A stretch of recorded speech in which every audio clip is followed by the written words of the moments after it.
Hello students and friends, इस video में मैं आपके समक्ष लेके आया हूं एक और महत्वपूर्ण टॉपिक प्रीपोजिशन का पोजीशन।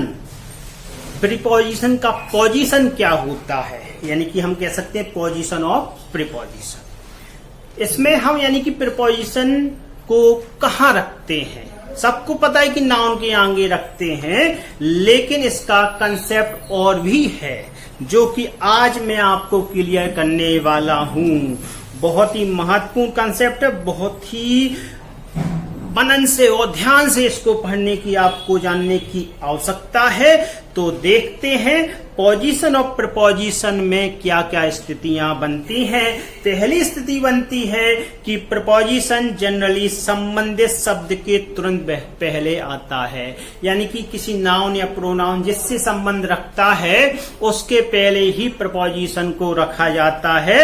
उसके और कहीं दूर या इस प्रकार से नहीं रख सकते हैं, जिससे संबंधित है वहीं वहां उसको रखना अनिवार्य है। जैसे कि the ball fail into the well. हम इनटू जो प्रीपोजिशन है हम बॉल के आगे नहीं रख पाएंगे। क्यों? क्योंकि बॉल का संबंध बेल यानी कुएं से बता रहा है और वो संबंध बताने वाला प्रीपोजिशन है इनटू। इसी प्रकार से a girl is standing beside the tree.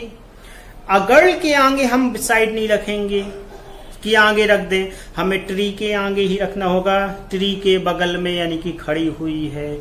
इसी प्रकार से there is an apple in the basket. Basket में एप्पल है, इसलिए बास्केट के पहले इन लगाएंगे, ना कि एप्पल के पहले लगा दें या देयर के पहले लगा दें। ओके, क्लियर हुआ। तो दूसरा कंसेप्ट देखते हैं। दूसरी पोजीशन होती है यदि सेंटेंस इंटेरोगेटिव होता है, तो ऐसी स्थिति में प्रपोजिशन को हम वाक्य के अंत में ला जा सकते हैं, रख सकते हैं। यहां उस शब्द से दूर जरूर हो जाता है, ध्यान रखिए ऐसी स्थिति में केवल। और कैसे? इंटेरोगेटिव में ही यह बनता है, जैसे कि which boy are you talking about. तो आपने देखा कि बॉय से संबंध है इसका, लेकिन चूंकि विच लग गया है, विच आ गया है, तो हमें अबाउट विच न लगा के टॉकिंग अबाउट लगाना पड़ा, और हम अबाउट विच नहीं लगा सकते। इसका भी आपको ध्यान रखें, क्योंकि ऐसे में गलत हो जाता है। नेक्स्ट जैसे example, where are you coming from. तो यहां वेयर से संबंधित है, हमने फ्रॉम दूर रखा है, इसका ध्यान रखें। और फ्रॉम वेयर भी बना देते हैं, लेकिन यहाँ ये सही स्थिति यही है, where are you coming from, इसलिए सॉलिड और सुटेबल स्थान इसका यही है। नेक्स्ट जैसे कहते हैं, what is he looking for. For what नहीं करेंगे, ध्यान रखिए, क्योंकि फॉर का संबंध व्हाट से ही है, फिर भी हम फॉर व्हाट नहीं करेंगे, हम उसे पीछे ही रखेंगे, वही सही स्थिति है। What is he looking for, वह क्या खोज रहा है।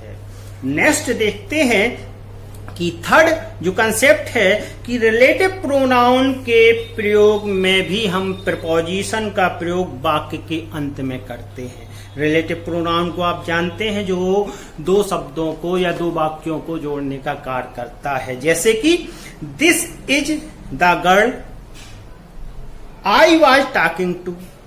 अब टू जो है गर्ल से संबंधित है, लेकिन हमें पीछे रखना पड़ा उसको। This is the girl I was talking to, to पीछे आए। इसी प्रकार से this is the box I was searching for. For किससे संबंध है, क्या ढूंढ रहा है, बॉक्स ढूंढ रहा नहीं, इसीलिए यहां बॉक्स के आगे न लग के हम वहां पीछे रखते हैं, क्योंकि दिस इज द बॉक्स, इसलिए इसका प्रयोग हुआ है कि दिस के आगे करें, क्योंकि दिस और बॉक्स एक ही चीज है ना, इसलिए रिलेटिव प्रोनाउन इसे कहा जाता है।